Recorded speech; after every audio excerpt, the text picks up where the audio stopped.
Hello, ladies, ambies and gents. This week's topic apparently is Slacktivism, so I thought I'd do a quick video on that. So Slacktivism, as we all probably know, is a term that's used loosely to describe forms of activism, usually online activism, that don't require a lot of physical effort. And usually we're talking about activism whereby the end goal, or the person may want to appear like they're doing it because they care about the cause, and they may even think that themselves. Deep down they may be more interested in inflating their own ego, giving themselves a sense of righteousness, knowing that they've clicked this or shared that or retweeted that. And that's a bit of a cynical view of it. And I would say, to be a bit more positive, I think it's quite good that nowadays we are able to do things like political and social activism without as much effort, because it means more people can do more of it.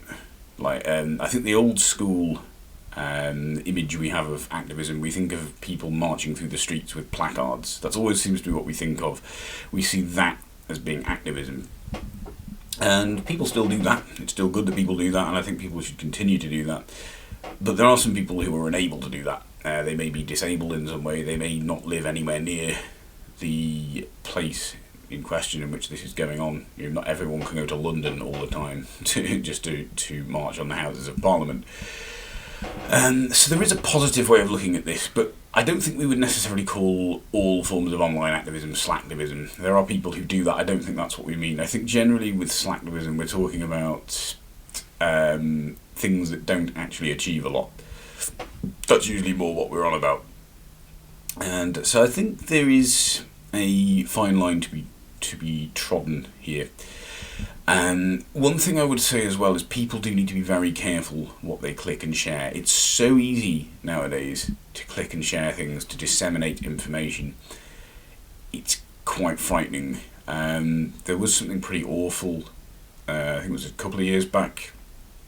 There was a meme being circulated with a picture of two blokes, and the meme claimed that these two blokes had been revealed as being the killers of Jamie Bulger.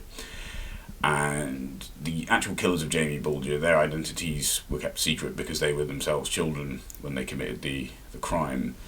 And so there have been, over the years, all sorts of conspiracy theories and rumours and all sorts about who they actually are. Every time there's a crime committed by someone who would be the right age, people have been going, oh, maybe that was one of them, maybe that was one of them. And I think we do know the identity of one of them now because they reoffended and went to jail as an adult. I can't really remember. But anyway, this meme was circulating and people were just sharing it like wildfire, feeling very righteous for sharing it. It's like, yeah, we're sharing this, we're exposing these horrible child murderers. And of course, it turned out this meme didn't come from anywhere official. These mugshots were just, I think they'd been randomly selected people.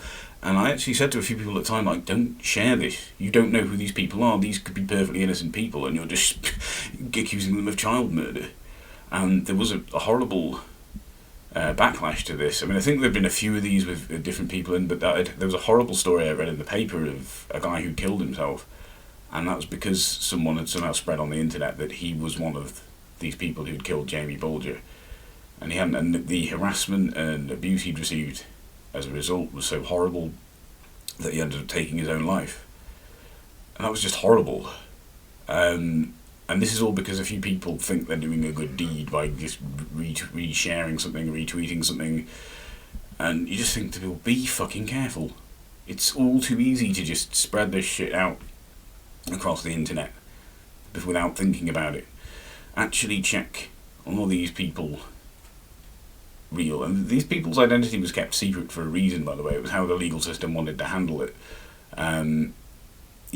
Maybe actually think about why they might have done that before sharing these things.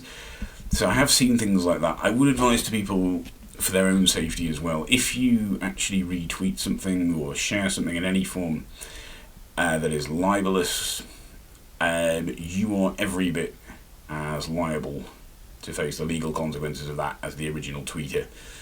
Yeah, don't think just because you only shared it or retweeted it, whatever, that you'd be let off. You won't be. If the person who's been libelled chooses to sue, and this has happened, they can and will sue everyone who retweeted it for the same amount of money or the same amount of damages. You are legally liable to face the same penalties. And that is something to be very careful about when you engage in these forms of slacktivism. That said, slacktivism can be, it can be a term that's overused. I sort of pried it a bit too broadly to all forms of online activism. I think there is a lot to be said for online activism. It does actually get people thinking about things. It does get people talking about things. It does open up discussions. It does get people changing their mind about things. Sometimes reading a meme might get someone to go and read up a bit more on an issue. It might get someone to think a bit more about it, and it might change the way they behave in their life. So we shouldn't just dismiss all forms of online activism as slacktivism, and we shouldn't just assume that we shouldn't judge activism based on how much effort went into it, how much physical effort. More, we should judge it on what were the results of it, which can be, as I've discussed, good or bad. But anyway, let me know what you think. Goodbye.